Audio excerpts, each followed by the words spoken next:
Hello, everyone, and welcome to the Future Space. I'm your host, Daniel Fox. Our guest today is Lindy Elkins-Tanton. Lindy is a planetary scientist, the principal investigator of the NASA Psyche mission, and Arizona State University vice president of the Interplanetary Initiative.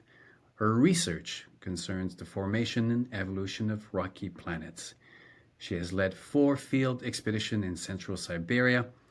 The asteroid 8252 Elkins-Tanton is named for her, as is the mineral elkinstantonite.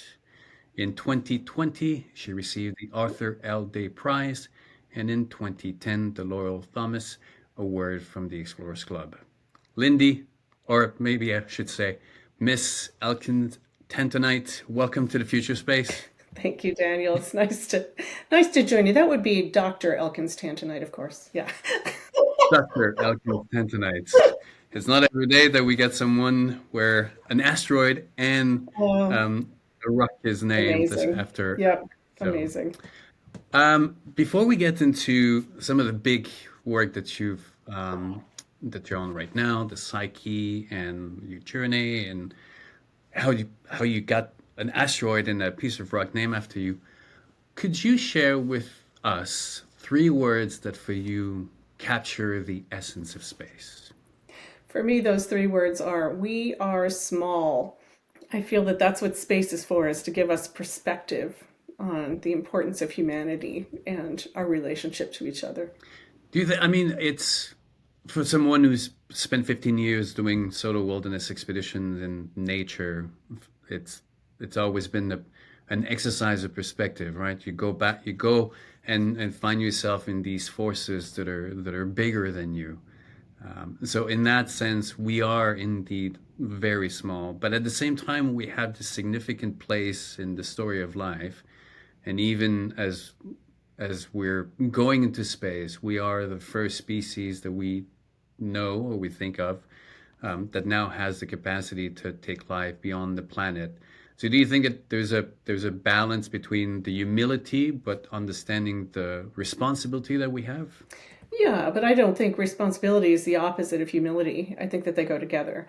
I think we have much too much hubris and much too much status signaling and much too much of celebrity worship in our world. And that really what it comes down to is individuals and their relationships with other individuals. We spend so much time locked up in our heads thinking about what's going on in our family, in our community, in our workplace, what's happening in our nation. And we're standing and we're looking down at our little dusty feet and thinking about what our neighbor's doing. We'd be so much better off if we would realize that our individual importance is not so great, and that the best thing we can do is use kindness and humility to help all of humanity to do better. And it's nice to say we're the only, we have an important place in the story of life, and we're the only species that can get off this planet. And, true, but that's only from our tiny, tiny perspective and from our tiny, tiny corner. I always think of Dr. Seuss's book, Horton Hears a Who, in which this giant elephant has realized that there is a community of people on basically a pollen grain. And to remember that effectively we're living on our pollen grain.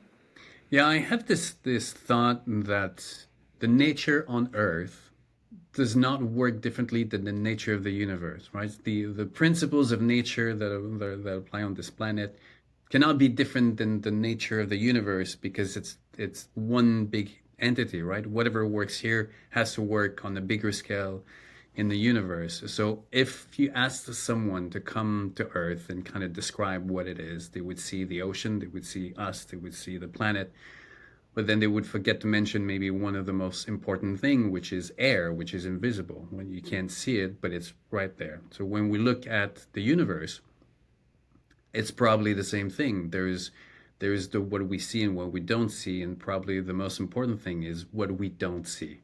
Is that something that sometimes you think about, or I suppose as a physical scientist, I probably just think about it a little differently, because as we're looking at planets around other stars, the only thing we look at is the atmosphere. You can almost never see a surface. And so the atmosphere is everything. And it enables life as we know it. And so we're always looking for that. But of course, to go directly to your point, I think that we have many, many more questions than we have answers in any aspect. We are just infants trying to understand what's around us. And unfortunately, I think that the most likely kind of extraterrestrial life anywhere in any universe is going to be single cellular life living underground. And that's going to be really hard to see. Now, I want to go back to the humility and perspective, and maybe the best way to get to that is the second question that I always ask is beyond, right, the science story, beyond the technology story, the resource story, the geopolitics of going to space. What do you think for you is the human story of going to space? And I think the fundamentally underlying story of going to space is that we can't resist exploring. It's just what humans do. It's in our genome. We need to know what's over that hill and what we haven't seen yet. And for literally thousands of years, people have been describing what it would be like for humans to be in space looking back at our planet. And of course, the flat Earth is a modern invention. 2,000 years ago, people knew that in space we'd be looking back at a sphere, and they even imagined what that would look like. And so I think that because we can imagine it and we can see it, we want to go there. And I think that no matter what the geopolitics are, and whether it's a private company, an individual, or a government, whether we think as a species it's a good idea or a bad idea, it's going to happen, because if we can create the technology, we'll make it happen. So that's really what, in fact, Interplanetary Initiative at Arizona State University is about. It's we think of space as being engineers and scientists and NASA and ESA, and JAXA and the rest of the world that's doing this kind of thing. And then we think there's kind of nothing, and then there's sci-fi writers, visionaries. And of course, to go to space as humans, we need all of the parts of humanity to go. So we need the sociologists and the psychologists and philosophers and the people who are religious leaders and every other kind of person, because if it's humans in space, it's all of humanity needs to come to bear. So I think going to space is entirely a human story. And this idea that it's just for scientists or engineers or somehow brilliant people that are not me is entirely a falsehood. Do you think that the exploration, that gene, the exploration gene, is a trait of the human species? But do you think that it's just the fundamentals of life, of nature? But what we've done is we've created a story around that constant evolution, that life force is always, because I mean the every single species is, I mean, a fungi, a plant, they're always looking to expand and to go beyond, whether we're there or not. But I think that us humans have created the story around that. Do you see the connection, or do you think that it's different? I think there are two different things there. One is organisms just trying to find more resources that they need to live. And so things like slime molds will travel to nutrition, but they won't travel for the sake of traveling. At least we haven't seen them do that. And so lots of, you think about mammals and all the creatures that are closest to us, and whales and dolphins, extremely, extremely smart, as smart as people in lots of ways. And so do they have that kind of travel curiosity? Some of them stay in their home range more or less voluntarily for their whole lives. I think about, bobcats and things like that. But then other kinds of creatures really do travel seemingly for no reason. Maybe it is just curiosity. Sometimes wolves go long distances or bears go very long distances. And of course, migrating in the oceans, there are habits and trails that cover the whole earth. And so I wonder if there aren't a number of animals that want to just see. They're just curious. And others that are homebodies. It's funny because in my book Feel the Wild, that is one of the statement that I do about photographing mammals. I'm not. I mean, I like to photograph birds and other things that visually are interesting, but I've always had my desire is to photograph mammals because there's an inherent curiosity that I think that our species or the mammals have, uh, that left to their own devices, right? That curiosity will be structured or free to roam depending of the experience with it. but inherently, I think that there's a curiosity in mammals that makes us go to different places. I remember I was doing an expedition on Kodiak Island, and I was camping at a smaller island. Um, it was about, I don't know, 3 miles offshore, right, surrounded by water, obviously. And I land and I set up camp, and shortly after I set up camp, there's a grizzly bear that comes from the grass, and that was on one side, and then on the other side there were some deers that were just grazing on the hill. And in that moment, I realized that all of us, the bear, the deer, and myself, had all kind of ventured away. And in my head, I was just like, we all kind of sat at the beach and go, I wonder, what if I go over there? And then, we're all kind of connected by this decision of leaving the land and venturing beyond. So Because they came to an island. That's right, wondering what's there. Yeah, I've done a whole bunch of geology field work and had a number of trips to remote areas in central Siberia for long periods of time, or summers, and we saw almost no wild animals, even though we were hundreds of kilometers from any settlement, hundreds of kilometers from roads or railroads. We were on rivers or we were dropped by helicopters. But even in the most remote parts of central Siberia, animals are hunted regularly by lots of kind of people who live outside of towns. And so they're very, very wary. Um, and it made me think about the kinds of constraints that would cause or stop a creature from moving from where it is and following its natural curiosity in the way that we think that humans are doing. And of course, for the deer, if they think they're just going to be constantly eaten, maybe they'll find an island. And for these animals, they wouldn't, I don't think, go on long curiosity journeys because they're constantly trying to avoid being killed.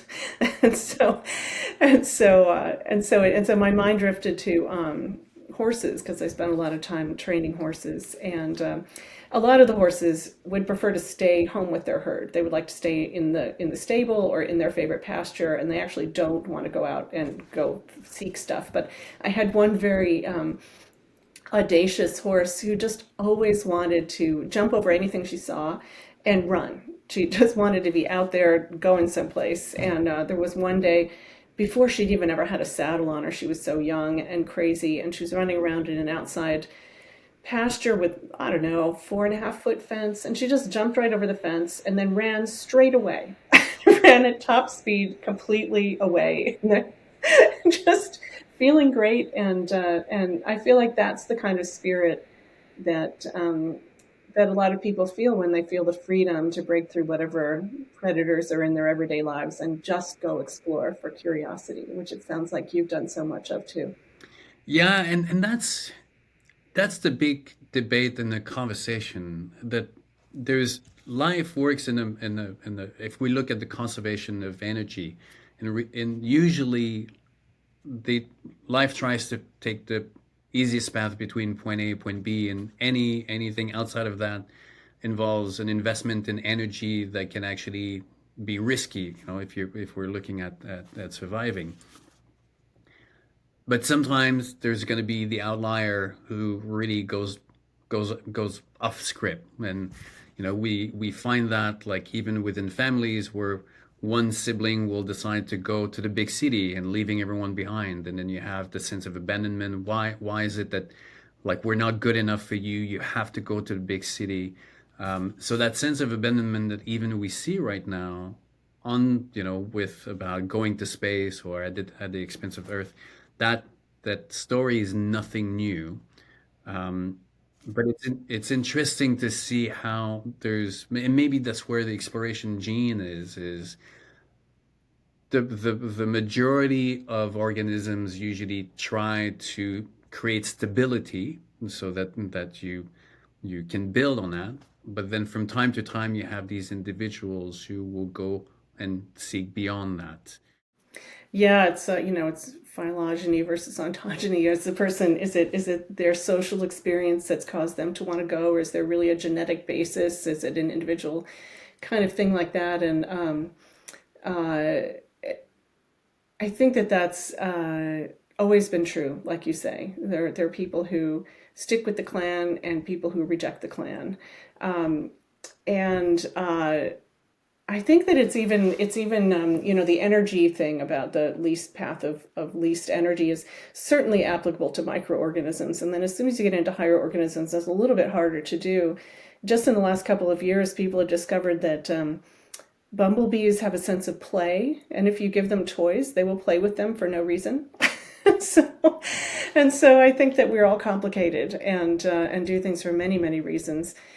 And I think the biggest risk, though, that goes along with the resentment of being left behind, or why did you choose to go to Mars and leave your family here, whatever it is the potential for wealth to be obtained from space resources. Right now, space is just a great way to spend a lot of money, but someday maybe it would be a way to make a lot of money. And I think that if we do break through that barrier, it will be an unprecedented chance to bring wealth, and which means that there'll be an unprecedented social stratification between those that have and have not, worse than anything in the previous history of humankind, which is yet another reason to talk about these topics the way you're doing, and try to get governments and people involved in equalizing access in a more serious way. Not everyone will want to go, but everyone should benefit. Yeah, it's there's the short term, the midterm, and the long term impact of these moves. We often talk about how like this next move is similar to previous great migrations, whether it was Europe. What were the incentive for people to cross an entire ocean and start something new? Well, Europe was a total mess, and people were looking for a new opportunity. And to the note what you just said about potential for wealth, right? After with the migration and the arrival in North America, you had these big monopolies, Oh, East India, East India basic, who literally rule the entire world and let literally, yes, yeah. some of the biggest, abuse the war of opium in China, just for the market of tea. So there's definitely comparison that can be made about how it was done back then and the risks of how it could be. I mean, can be done also today. But I think that there's already an awareness or a certain narrative or desire not to repeat that. Do you see that around you, or you think that we're closer than the mistakes of the past? Oh, I think I sadly I am not quite as much of an optimist as I used to be about this outcome. I just think that it's simplistic and facile to say that human nature is human nature, but it does seem to be. We seem to be more nationalistic than ever in many different nations across the world right now, and there is actually a very significant movement on every continent to try to make space more diverse and equal, and to do it better. And everyone always refers to Star Trek, the original philosopher space travel show about the kind of humanity we could be, where we would do it together instead of as nations. And yet, all the signs of progress right now are that it's nationalistic. The US feels threatened by China's speed, and China's trying to be first, and of course Russia, and then ESA has amazing things in JAXA, and moon settlements. And is there going to be any standard, and is anyone going to share? And the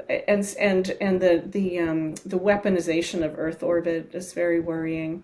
And so I can only say that all the people who are trying to do it differently, we all need to speak up more even than we are. Although there are dozens and dozens of small organizations that are working on this effort, and of course the UN as well. But I fear that it's almost like we all agree that we should be nice to each other, and we're all nice to each other until someone sees a chance for a big advantage. It's like the prisoner's dilemma. And then all the niceness falls away. And it gets down to brass tacks, which in the end is going to be, it's a proxy for war, just like Apollo was. So I hope that we do it better because so many people are thinking about it and trying to do it better. But British East India Company is a perfect analogy, I think. What do you think? Do you think we're going to be able to do it better? What do you think? What is better to you? I think that part of the um, even in nature, right? The fundamentals of nature, conflict is is inevitable, is part of that system. Um, and I think that part of the struggle that we have is understanding how we want to come together, but at the same time, I think that we're naive on how that journey is.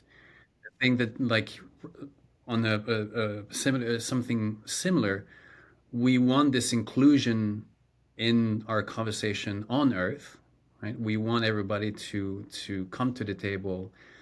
So life is becoming more complex. The idea of what it takes to manage and to understand life is more complex because back in the days it was more black and white. Either you like it or you don't like it. Now we have to broaden the horizon.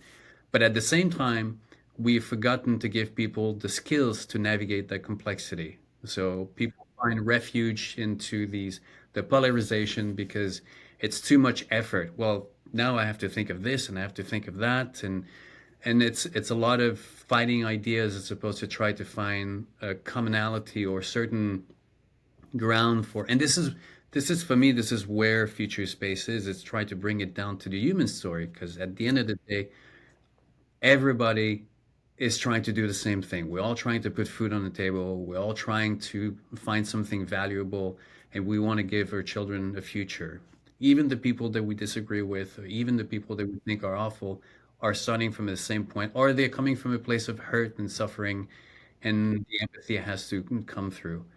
But because we forget, because we're a bit naive on what life should be, we forget the necessity to give people the skills and how how to communicate, how to participate in this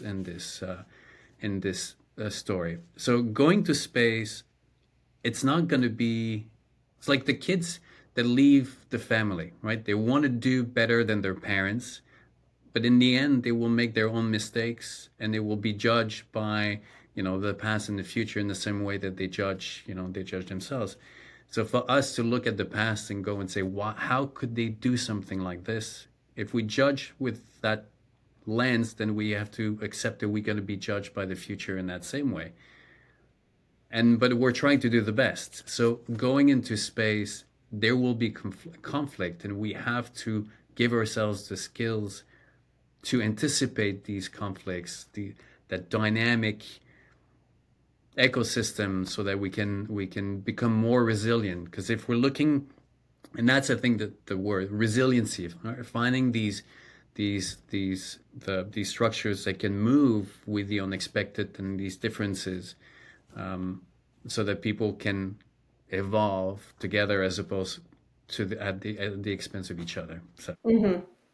Yeah, it's almost if we could just take all of education and make it into civics and relationships and communication. It'd be amazing.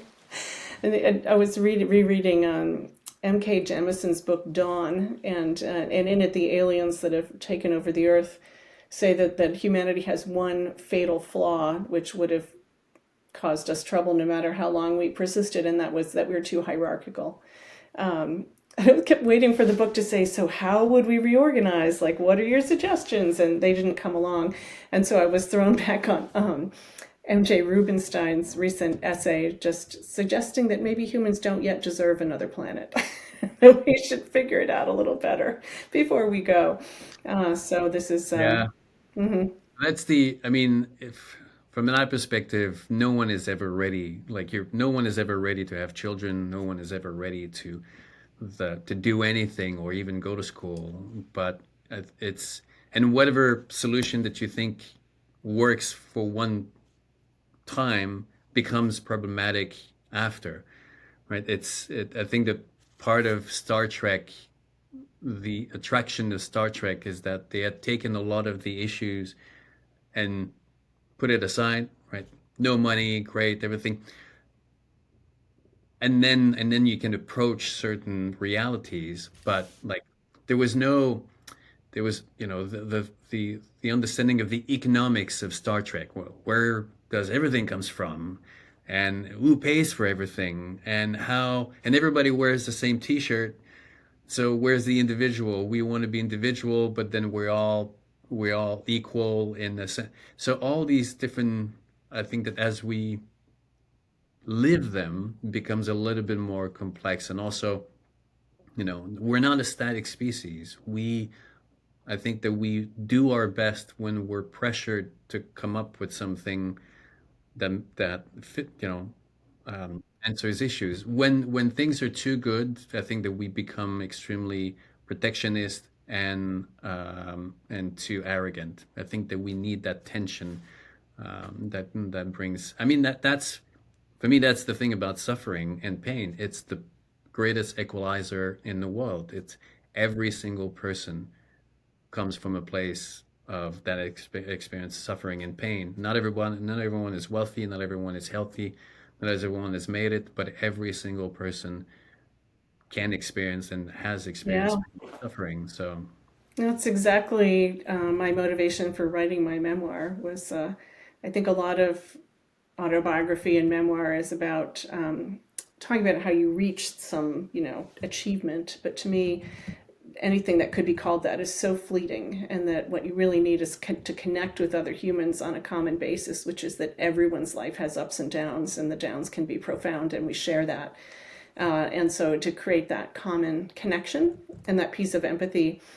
And unfortunately, I think that people who are in suffering are not necessarily the most altruistic, and figuring out how to make things a little bit more even, and of course, a lot of the polarization that's in the world today is because of a sense that there's no piece of the pie for me. And so in Star Trek, with where we've left a world of scarcity and come to a world of abundance, a universe, an existence of abundance, where you don't need a market because there's plenty for everyone. It's a great thought experiment, isn't it? It would change so much. but how do you get there? How do you get from, I mean, you have obviously the technology needs. I mean, I do see, like, even on our own planet, where energy, I think it's going to be ubiquitous. I think that there's, like, right now, we live in an era where information is ubiquitous, and back in the days, information was a market. I do believe that energy at some point we won't even think of how scarce or how difficult it is because now we have the technology. But will there be something else that is harder to get? Like, is it the double-edged sword, that the technology that once you open one door, then you create a new, like, the struggles don't change. It's just that the scale or the the the form itself changes. What do you think? Yeah, it's hard to imagine a society of perpetual abundance when we live in a closed system, which is this planet, and especially as overpopulated as we are. But I think all these things come together to remind me of what I think of as humanity's real superpower, which is metacognition. If you can think about the process instead of just the thing, then you can always be better. The thing you said, you're never ready to be a parent, you're never ready to go to school, and that's a little bit based upon the idea that you should be able to do it right the first time, which is never true ever. And so what you really need is the ability to understand how to take a first step, how to look down upon what you've done and what worked and didn't work, and reassess. In order to think about the active thinking, to think about the larger process, not just the facts of your tactics. And I think that's what's really going to help us as a species, and it certainly helps every individual to realize that there's no such thing as ready, and so you just have to go. And there's never, the idea of perfection is not something that she should strive for either, because there's nothing that comes out of perfection, right? Where do you go? If things were perfect, there would be nothing else to do or to go or to learn. And nature itself wants to stay away as far as possible from perfection, because we would not be here today if it was perfect, right? So nature, we think of nature as this place of perfection where everything is in balance, but the reality of nature is in constant flux and conflict and tension and disruptions and tension creation, and ultimately this entire organism works connected as we are, but this idea of harmony is only when you really step back from really really really far away, and then you realize. Yeah, that's But right. If you look from a very great distance, it looks incredibly peaceful. But of course, that's the nature of life. Almost the definition of life is a constant search for resources, and therefore bumping up against other creatures searching for resources. And something I think that a lot of people don't realize is we go through large extinction events where lots of species go extinct at a certain time, like the end of the dinosaurs, or the one that I spent a lot of time studying, the end Permian, 252 million years ago, which was almost the end of multicellular life. And the extinction event we're in right now, human caused. But there are extinctions all the time. There's no moment in Earth history where there were not extinctions happening. Just they go through peaks and valleys. And so all the time, this struggle leads to no resources for some species, and then they're gone. And I feel like that is the fundamental truth, as you say, of what life does. so sometimes I find like the part of the goal that we need to have in the space industry and also in the environment industry, because for many years the issue that I had with the environmental narrative was one that was coming out of righteousness. We must save the planet because it's our duty, and if life is to exist on this planet is because we're the protector. It was nothing different than Noah saving the animals with the ark, but now it's about us and the planet. When in reality, in nature, there are no right or wrong. There are just winners and losers depending of what happens. And there's these moments where the canvas is erased, and that event allows something else to come up.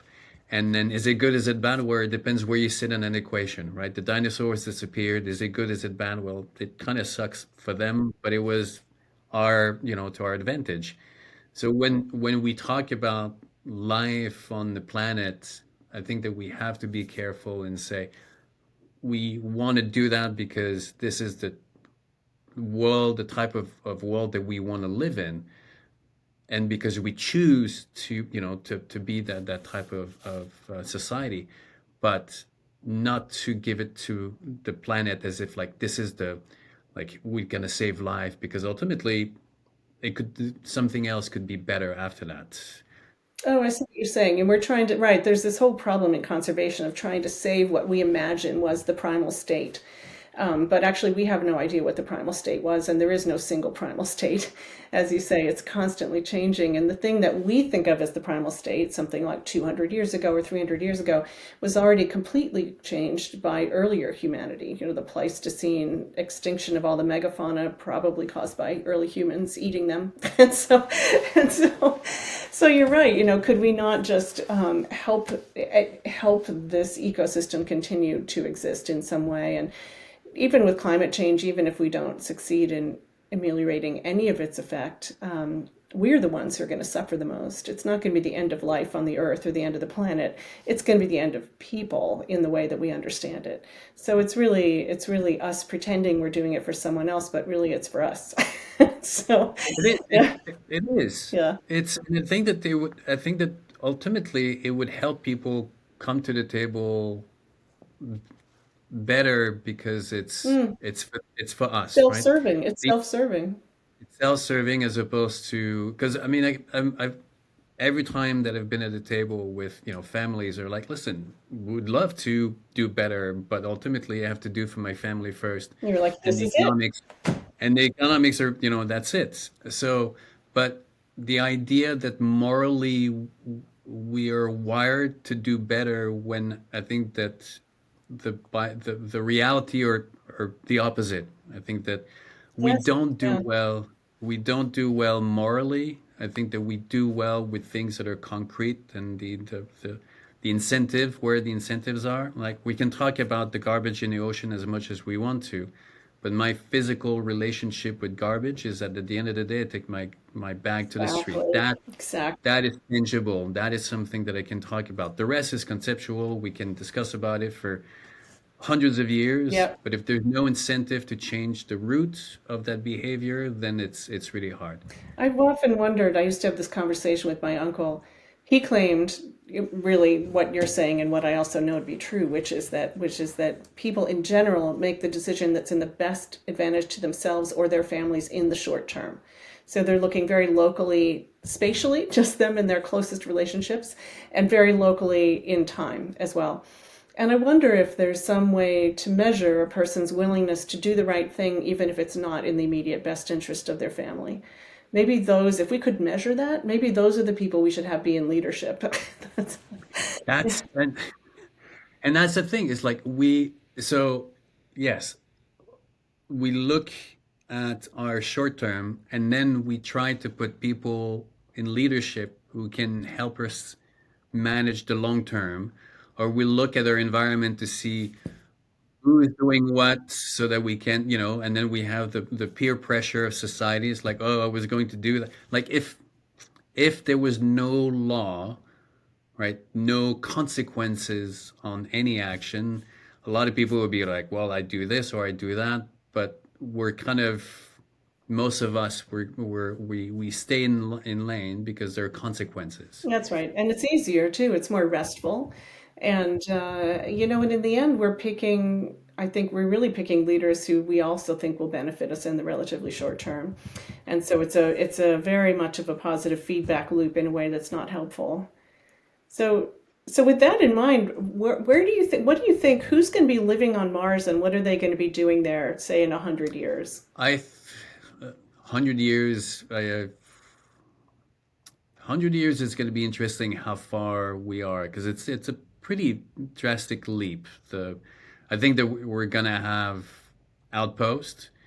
Um, and there's a big debate as if really developing Mars the solution or having low orbit stations because yeah, but I think that there's going to be I think that the impact is going to be the same as everything that's been done before, which these new land of opportunity and the technology needed to reach those end up elevating the whole, right? The even if we look at the 1900s where you had Edison, Tesla, and the Wright brothers that were trying to power the world and take the sky when people were like dealing with diseases, and exactly the same opposition was happening back then. Why? Who cares about power? I mean, who cares about electricity?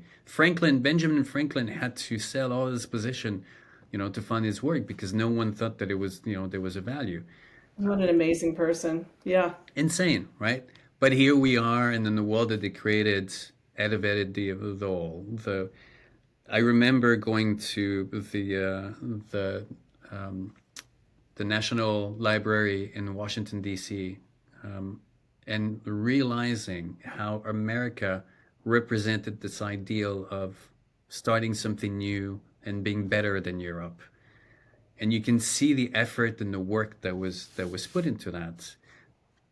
A lot of mistakes, a lot of ups and downs, a lot of collateral damage, but ultimately there was a vision that really drove the It was a vision. It was inspiring.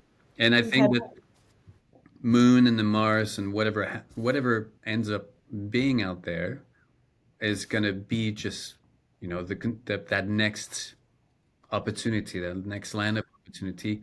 And I think that the technology that we're about to discover to make that leap are going to radically change what we think of the human experience. What we think is today are about to be taken upside down.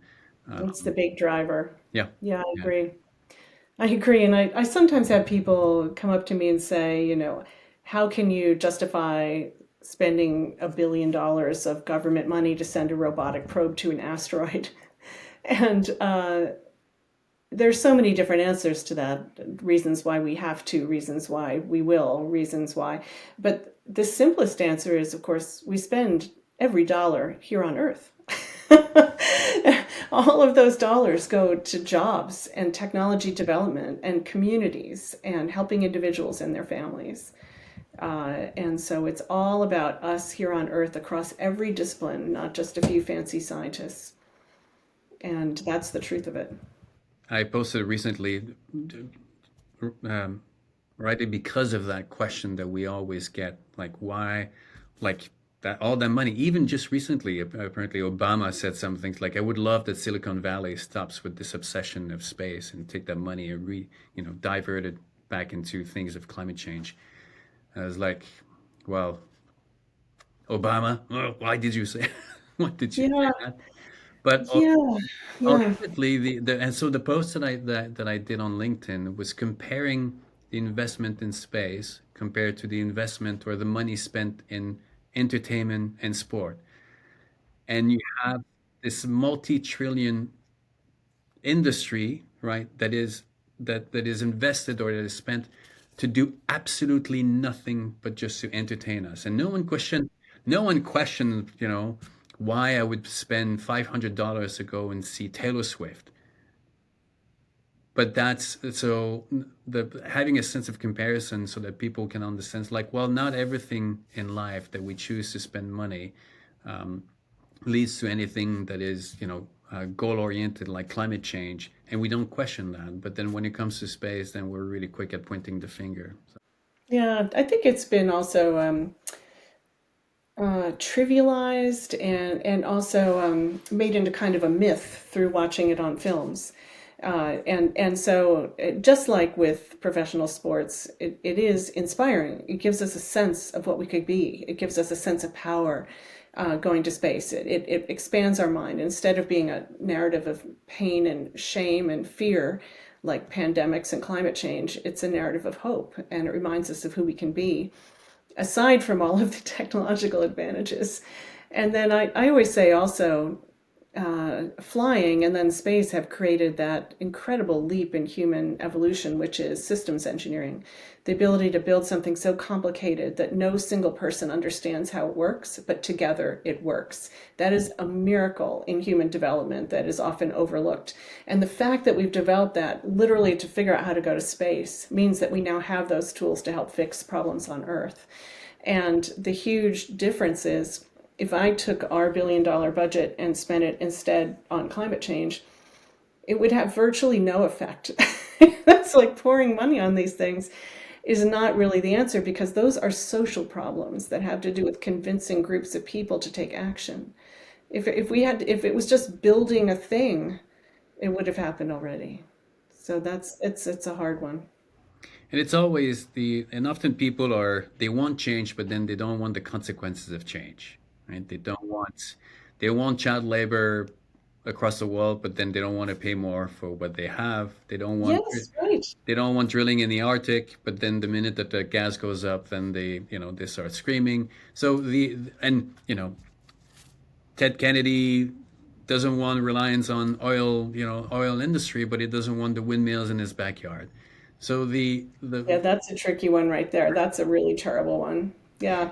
it's the dynamics, and even for the politicians, I mean, I know that politicians nowadays do more damage control than anything else because our society, we ourselves don't allow them to do the work either.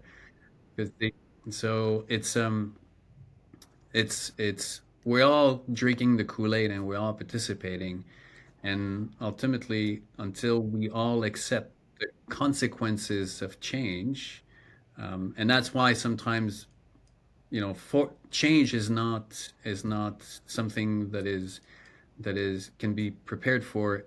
It's something that we react to, and then we figure a way forward, right? It's like the often when you go, in Antarctica, when the penguins get to the close to the shore, they all they all know where they're going. They're all going to the shore, but once they get to that water, Now they all start to freak out, and then they stop until everybody start pushing behind, and then one is gonna jump, and then the moment that that one jumps, then everybody start going, and then they escape from the leopard seal.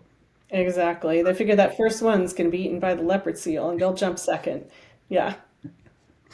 Yeah. I think you're saying something I think that Socrates said, which is that democracy will fail because it relies on having every person in the democratic society understand democracy and be educated. And that's not sustainable. And that I think sadly is kind of where we are. That's what we're seeing. It's a cycle, right? The we saw that with the unions, and then the unions come to fix a problem of monopoly until that solution becomes part of the problem, and then you need that kind of almost tyrannic personality that Yes, is able right. to. I mean, that Yeah. has always been the big debate, and these people like Steve Jobs and Elon Musk, and even Emilia Hart. Like, these personalities are not your most gentle personalities. They're the breaker of systems, and to break those systems, or even these really strong, powerful women from the some years ago who broke the system of patriarchy. They were It's a double-edged sword, right? You need that kind of personality to go against the grain, and the bigger the system to break, the bigger the personality also can become your worst enemy. Like, we also Absolutely. It takes a person who is Teflon to the slings and arrows. It takes a person who's a bit of a sociopath who can do things without so much remorse, has the strength to go forward, and that's a double-edged sword. Um, I'm just full of quotes today. That great is it George Bernard Shaw who said, "The reasonable man adapts himself to the world, and the unreasonable one persists in trying to adapt the world to himself, and therefore all progress depends upon the unreasonable man," or something like that. Something like that. And so that's where we are. We need that unreasonable person who's willing to forge forward and make the change.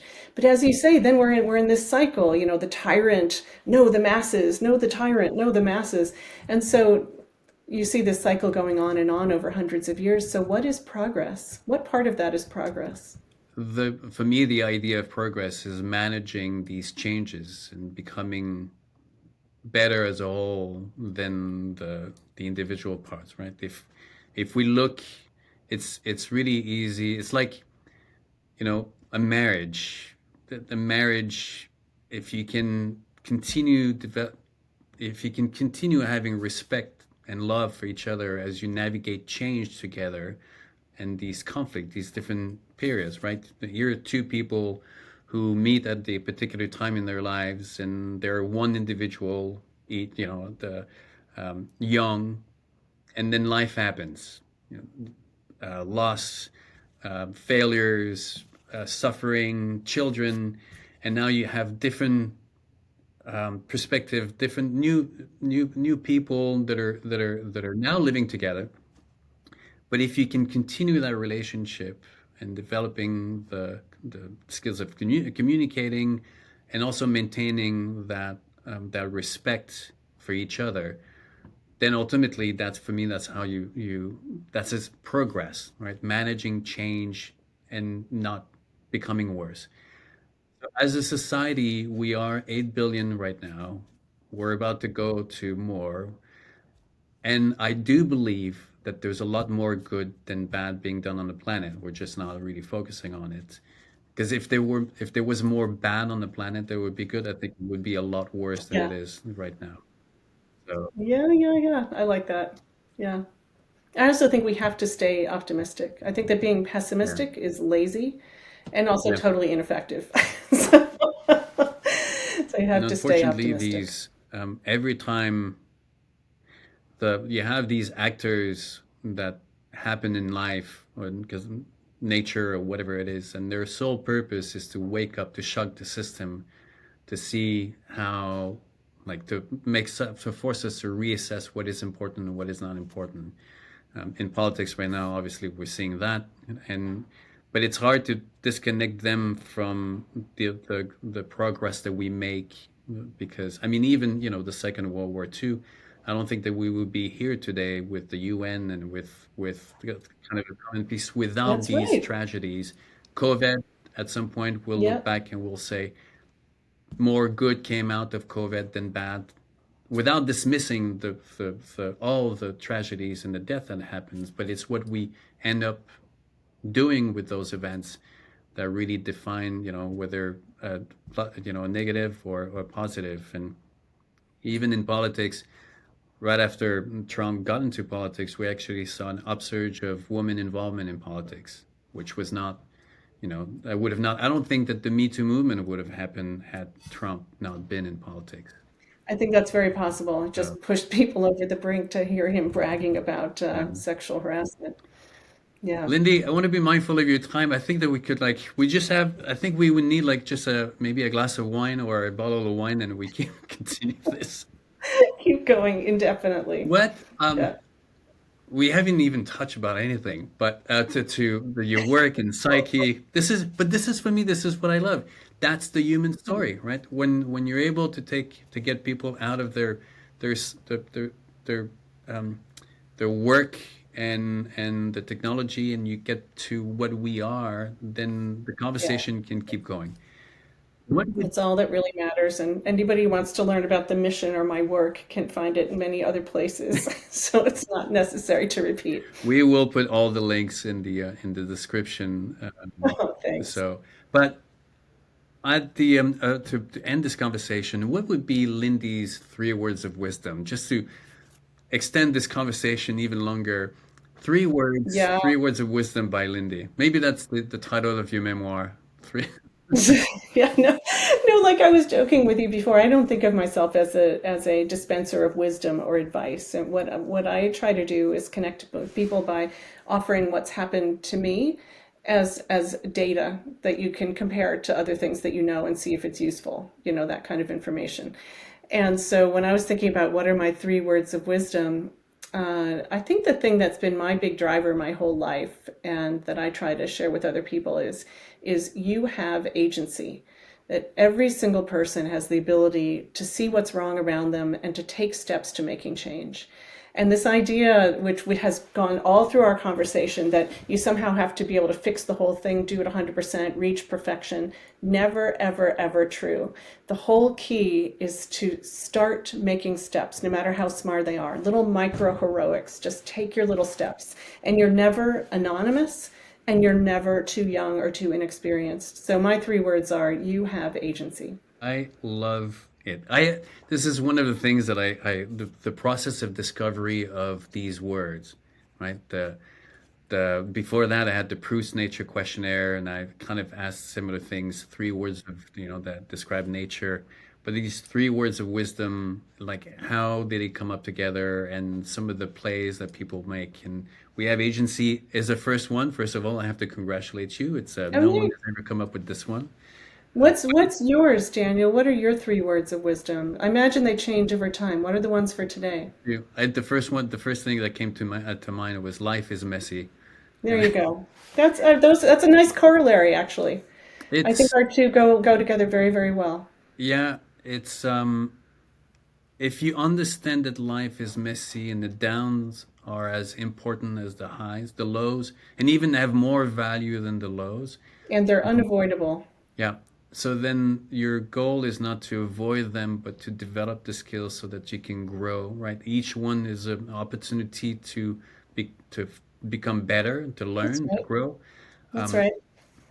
At the fundamental, like even if you think on the cellular level, the muscles, the only way that they can grow is by pushing the boundaries and almost destroying themselves so that they can rebuild, right? So, unfortunately, the nature of life is against the idea of not having failure, or not having, like, we will have failure, we will Yeah, make mistakes, we will 100%. and even in the best of intentions. So try not to avoid it, and try to develop the skills to do it one, and then one step at a time. Right? There will never be that giant leap That's to. right. Just to put a foot forward. Just try something. Doesn't matter what it is. Try something. Lindy, it's been a wonderful pleasure to have this conversation. Thank you so much, and Thank you so much for inviting me on. It's been great, Daniel. Thank you. until next time.